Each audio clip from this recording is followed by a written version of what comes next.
Hello and a warm welcome to Tata Literature Live, the Mumbai International Lit Fest, co-sponsored by Tata Steel and Tata Projects, powered by Godrej. This session is presented by Firoza Jamshed Godrej. There will be a Q&A at the end of the session, so please do send in your questions in the comment section of the platform you are viewing from, and don't forget to mention your name. How does one search for home in a world alienated through climate change, war, genocide, and a still simmering pandemic? Despite its acts of remorseless brutality, humanity always endures. It is something we see every day if only we know where to look. Today, Ranjit Hoskote and Mustansir Dalvi draw us a poetic roadmap toward redemption. Ranjit Hoskote is a Sahitya Akademi Golden Jubilee Award-winning poet, translator, cultural theorist, and curator, whose works include Jonah Whale, The Atlas of Lost Beliefs, Central Time, I Lala, The Poems of Lal Ded, and his new book of poems, Hunchprose. He has recently curated Power and Glory, an exhibition of the works of F.N. Souza, which is presently on view at CSMVS Mumbai. In conversation with Ranjit Hoskote is poet and translator and editor Mustansir Dalvi, a professor at Sir J.J. School of Architecture, Mumbai. His books of poems include Walk, Brouhahas of Cox, and Cosmopolitician. He has translated Muhammad Iqbal's most influential poems, Shikwa and Jawab-e-Shikwa, from Urdu into English, rendering these classics more accessible in contemporary times. And now, the clear voice of poetry. A warm welcome to Ranjit Hoskote and Mustansir Dalvi.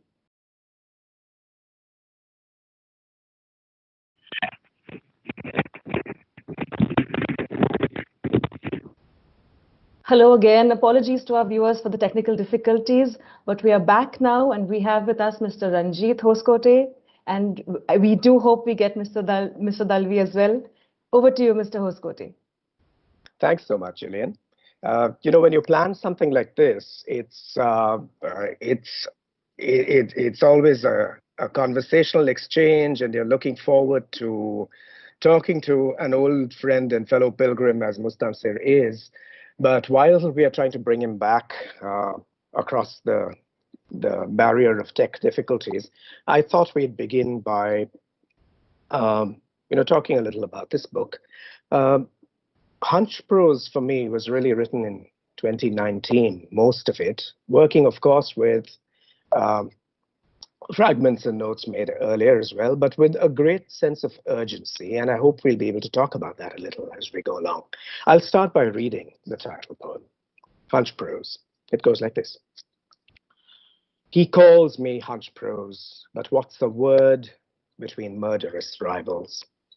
Across from me he strops his fine blade, smooth talker, barefaced liar, Bisfart, teller of tall tales who wraps you up in his flying carpet, serves you snake oil, carries off the princess every time.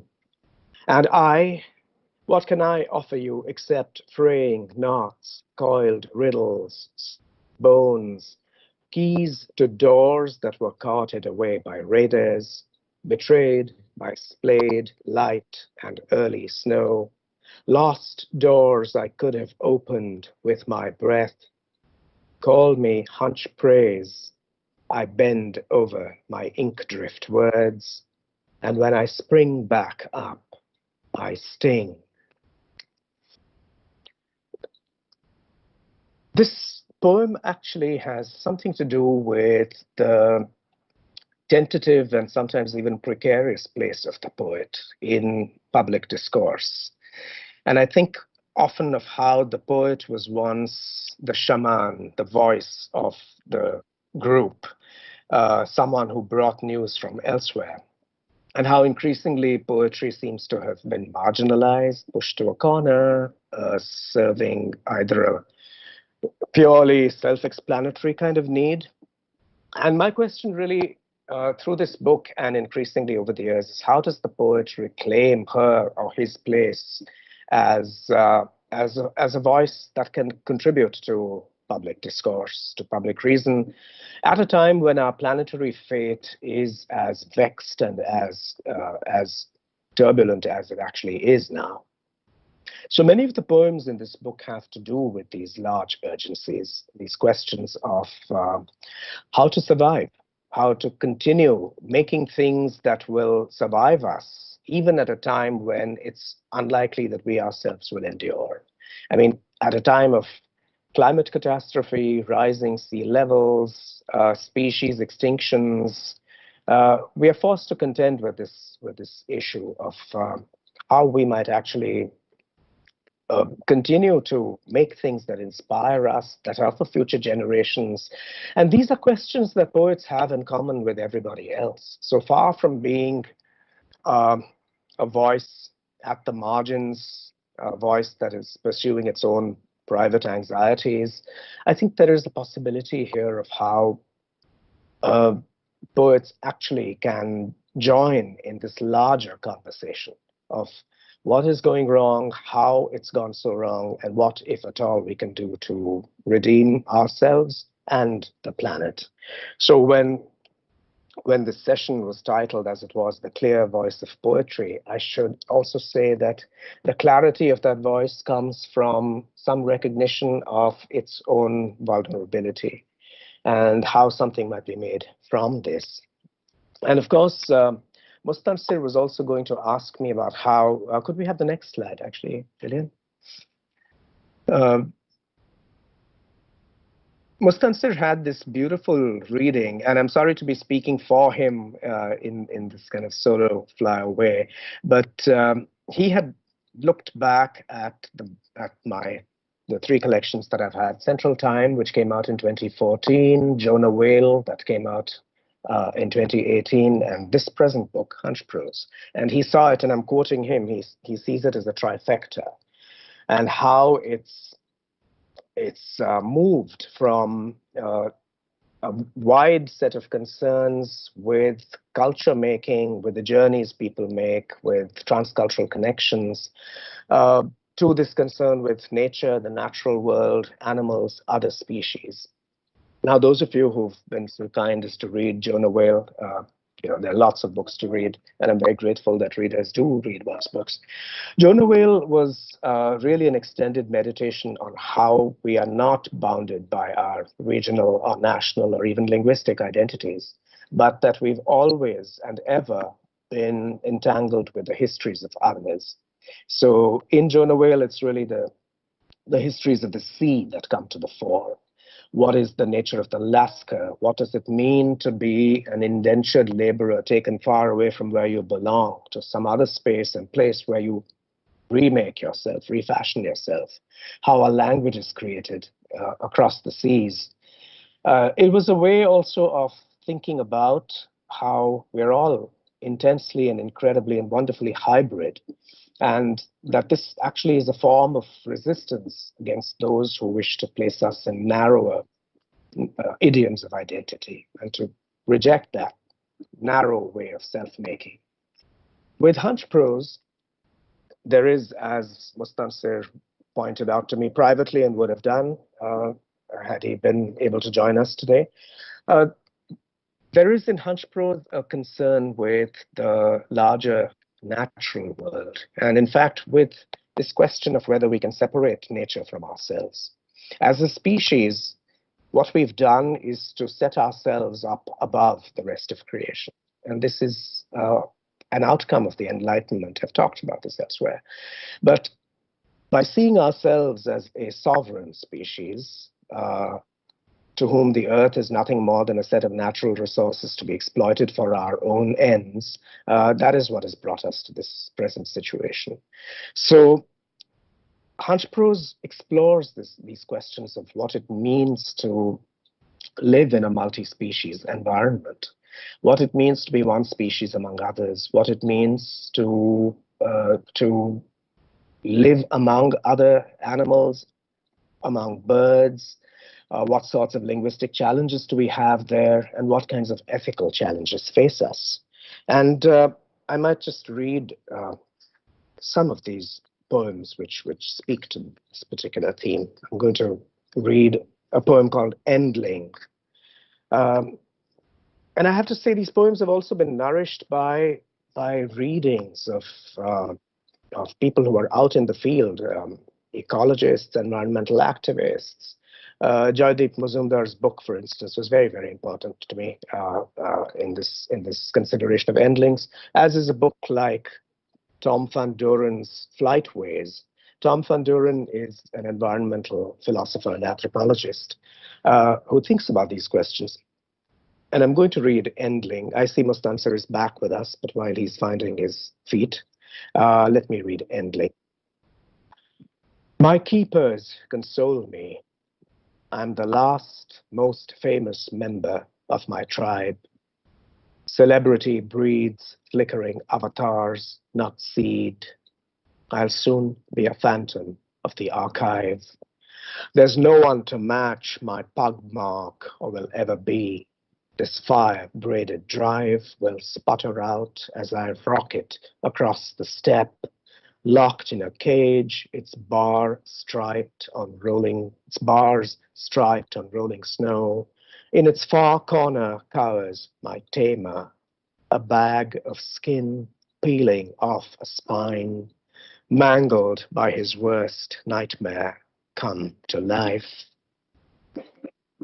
And I imagine here the last member of a species, presumably a big cat here, and invoking this entire and unfortunate history of the oppression of one species by another, and how, conversely, and we see this happening all around us today, especially in India, we tend to demonize the other species. We demonize other communities in society. We demonize other species in nature. It seems to be a constant desire to somehow stigmatize and annihilate the other. So even at a time when we are recklessly building infrastructure across tiger corridors or traditional elephant pathways, we yet want to see this as an arena of conflict between so-called humanity and nature. And in a poem like Endling, I'm actually exploring some of these nuances of what it means to stand in the presence of another species and what kinds of voices we might need to develop to deal with these questions. Mustansir also wanted me to comment on this is a very particular kind of theater. I see Mustansir but can't hear him, and I'm speaking for him and for me, but do bear with us. Could I have the next slide, please?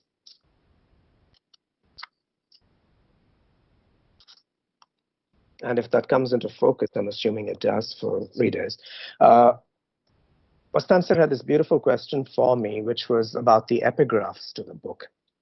I tend to see, when I work on a book of poems, the way I construct it, structure it, it really is a set of thresholds or invitations. And to me, the epigraphs are very important because, in a way, they signal the reader. They're opening a door, in this case, 3 doors to the reader.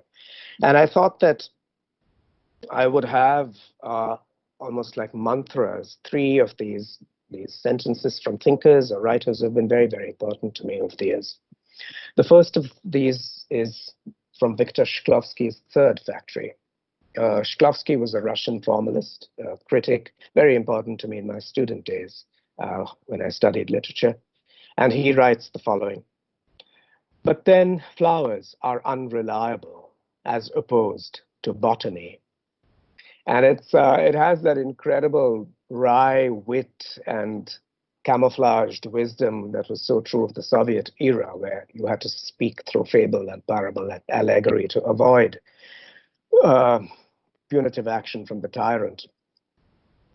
And I wanted this to inform the book because, to me, the unreliability of individual flowers is more important than the generic truths that botany might offer. So it's an interesting way of thinking about how the particular case usually kicks up against whatever scientific generalization we make about it.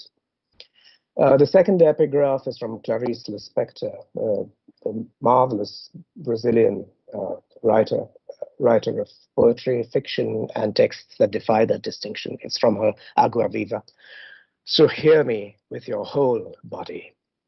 In some ways, Hunchprose is really a way of uh, writing poetry that speaks to all of the senses, that activates us beyond sight and hearing, although these are crucial, but also speaks to other kinds of memories of flavor, a sense of touch, and all the other kinds of memories and associations of people and places and predicaments that our bodies carry with us. And the third epigraph is from David Quammen, who is my favorite science writer. And it's from an amazing book he wrote on the biogeography of islands called The Song of the Dodo. And he says, if all else fails, I can talk with the parrots. It connected for me in a very special way with a tree that is inhabited by parrots right outside this window. And this thought of how can we speak, find ways of speaking across the species divide. Clearly, this could be done. It has been done before, and perhaps we may yet do it again. But currently, I'm wondering how we can speak across this tech divide. Mustansir, are we able to speak to each other? If you unmute. Yes, can you hear me now? Bravo, welcome back. Okay, I was sort of trying to hold the fort, but this would be great. Sure. I was just speaking about the epigraphs, Mustansir, Yes. but we can pick up the story from. Please go ahead with the epigraphs. Oh, I'll just round off what I was saying about David Quammen. A lot of Quammen's work, of course, has to do with his extraordinary journeys out in search of, say, the bird of paradise in the Indonesian archipelago, or considerations of, again, what is happening to the various species everywhere. And he was one of those voices who very early on warned us of the pandemic, or the sequence of pandemics that was coming our way. When thinkers and writers like Quammen put out these caveats, people thought that this was all about the biblical plagues, and they are now upon us. So to me, Shklovsky as a literary critic, Lispector as a writer and exemplar, and Quammen as a writer on science, these are three guides to me through the proceedings of Hunchprose, through the journeys that Hunchprose takes. Mustansir, I'll stop talking. I want to hear from you.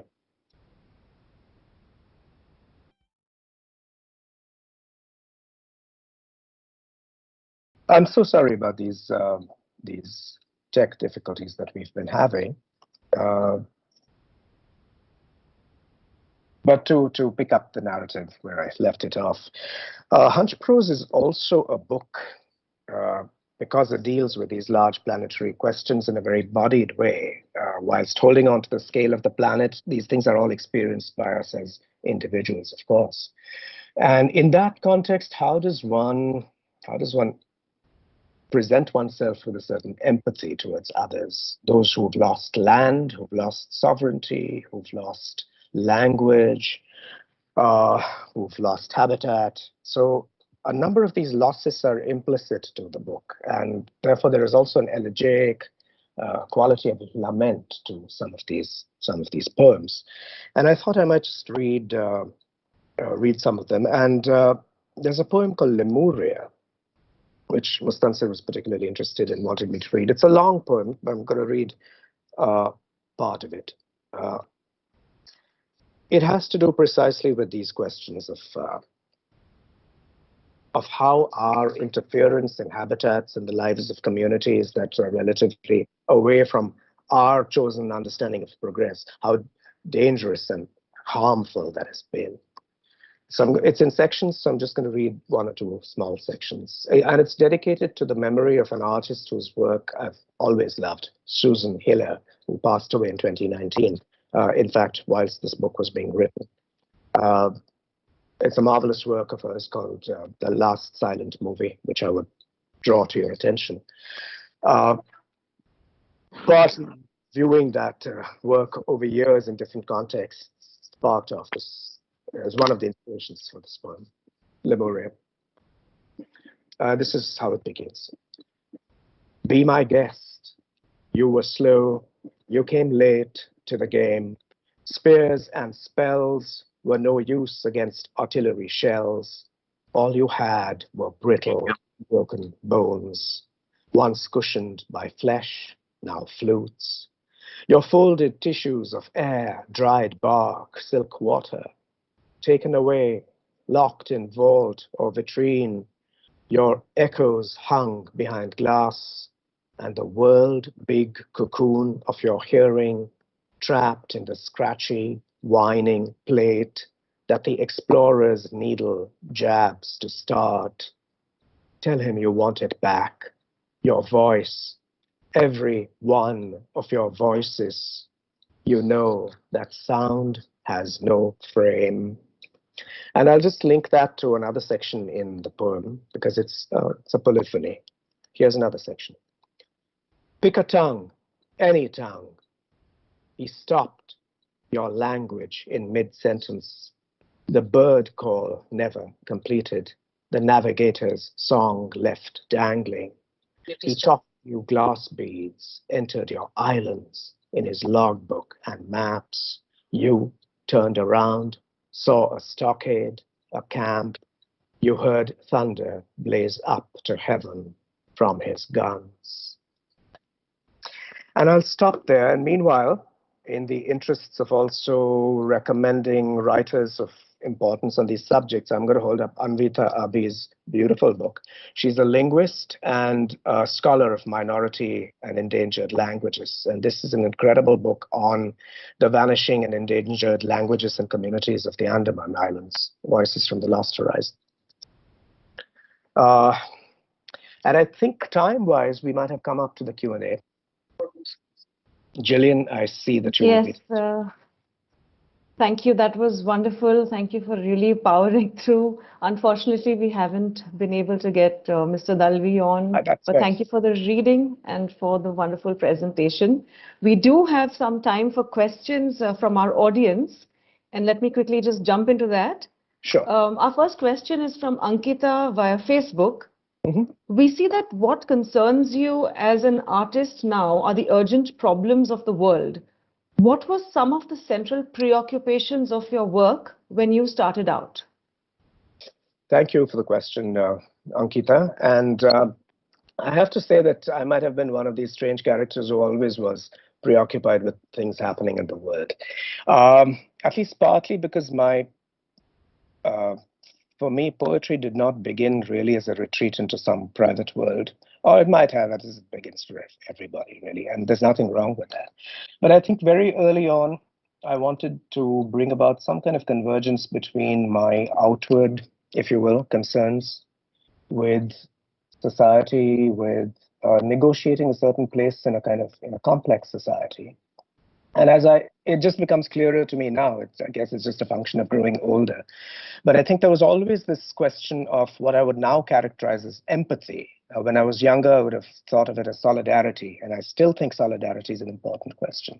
For all kinds of reasons, and many of us are in this situation, I think I was always confronted with this idea of how does one enjoy privilege in a society that denies even relative advantage to the multitudes, to the many, to millions of people, and how to parse that not through the optic of guilt, because that was an option, it's useless really, but to see how one might work with this. What is it that one can do? How does one try and bridge these gaps in whatever way one can? You know, when I wrote the introduction to a critical edition I did of Dom Moraes' work, I wrote there, adapting Milton. I said, they also serve who only sit and write. So I think it's a question of how we as writers can make our contribution in the way that we can best. There are many, many things we'll never be able to do.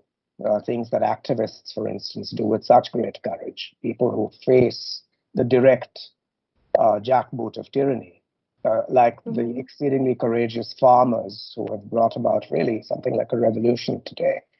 The contributions of people like that out in the field, those are incalculably great. But what do we as writers do? We cannot emulate those. We can participate vicariously in those triumphs, but there are also things that we can do, and we should really try and do. So that's in a way, this is your form of activism. You might, yeah, I don't want to to take on the grand mantle of the activist when there are so many activists who are truly putting their lives at risk. But yes, this is a modest contribution. Thank you, sir. We have another question from Vishal. As a poet, do you feel a rage against things is the inspiration to write, or is the impulse a more considered response? I think, Vishal, thank you for that question. I think all of these tonalities are in play. And in fact, it's a question that Mustansir had for me, that he felt that many of these poems in Hunchprose are exhortatory. They point out, they tell, they ask. And of course, there is rage. I think there is great rage about many things. There's a sense of dejection. There's a sense of being unable to, of helplessness, of being unable to intervene. But I think that if you're going to make art out of it, to me, what is equally important is that that poetry is an art, and that is a sacramental commitment. You can, of course, write forms of poetry that speak directly to the moment and have a certain purpose. They serve that purpose, and they often self-destruct, and that's valid.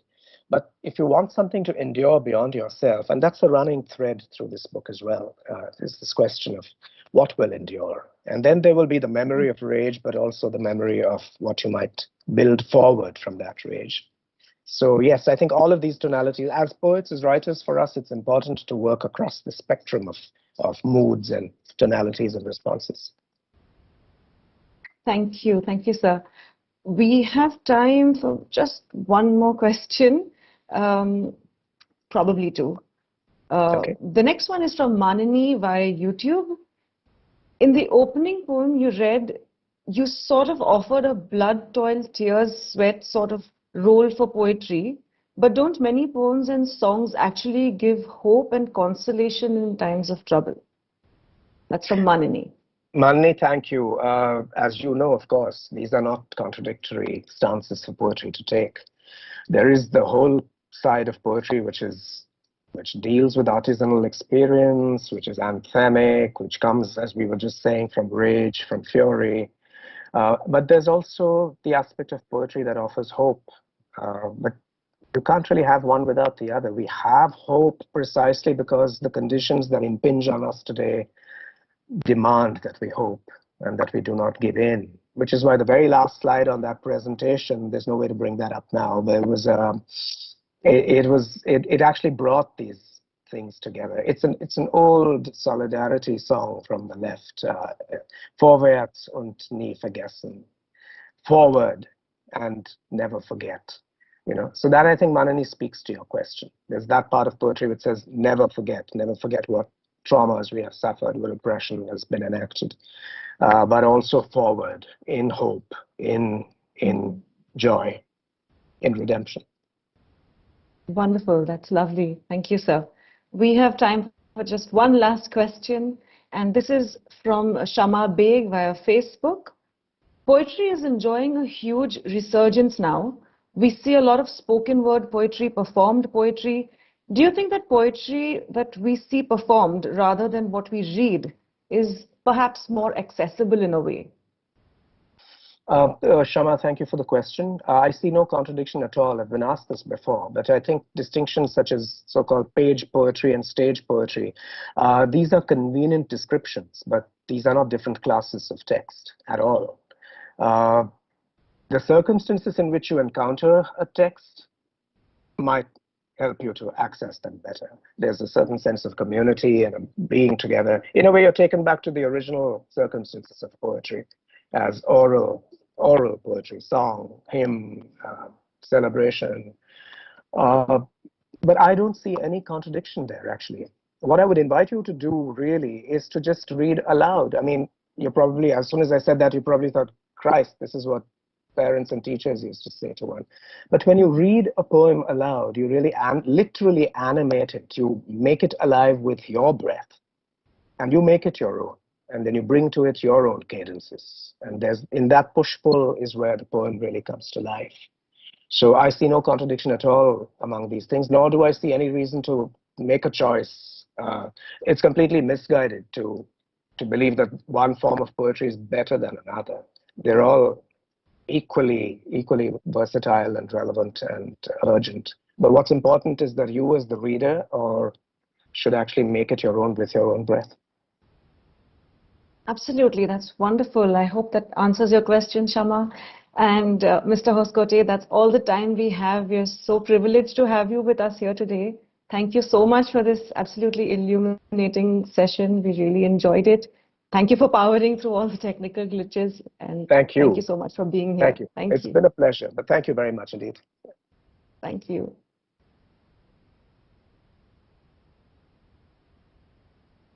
Thank you so much. I'd also like to extend my gratitude to Mr. Mustansir Dalvi for trying so hard to be with us today, but unfortunately, due to a technical glitch, we couldn't have him with us today. Thanks to our audience for joining us and for sending in all your questions, and to all our partners without whom none of this would have been possible. This session was presented by Firoza Jamshid Godrej. Hunchprose by Ranjit Hoskote is available at our knowledge partner, landmarkxsite.com. That's landmarkxsite.com. Tata Literature Live, co-sponsored by Tata Steel and Tata Projects, continues with many more interesting and captivating conversations, workshops, and performances. Do check out the full schedule on our website. Have a wonderful day again.